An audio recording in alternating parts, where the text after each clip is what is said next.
Dy maturante të shkollës profesionale shërbime në Korçë, Jona dhe Kesin, kanë vendosur të vijojnë studimet e larta pas përfundimit të arsimit profesional. Pas përgatitjes së marrë në shkollë, ato synojnë të zgjerojnë më tej njohuritë dhe të krijojnë më shumë mundësi për një të ardhme profesionale të qëndrueshme.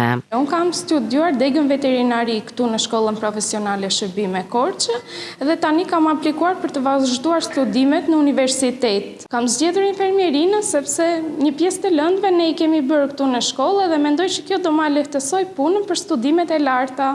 Unë kam përfunduar studimet për drejtimin hoteleri turizëm dhe tani kam aplikuar për në universitet, po për të njëjtin drejtim, sepse tashmë kam fituar aftësi teorike dhe praktike dhe një arsye tjetër është që Korça ka një turizëm të zhvilluar.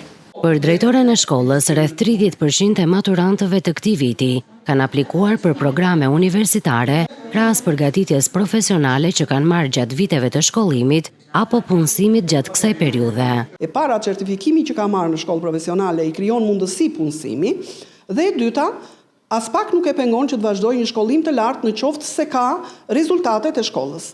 Dhe këtë vit, në aplikimet e realizuara për arsimin e lartë, nga nxënësit tanë ishin rreth 30% që rezultojnë që janë të punësuar, po ndërkohë aplikuan dhe për shkollimin e lartë. Vijimi i studimeve universitare shihet nga maturantët si një mundësi për të plotësuar formimin profesional dhe për të krijuar më shumë alternativa në tregun e punës, duke ndërtuar hap pas hapi një karrierë më të sigurt.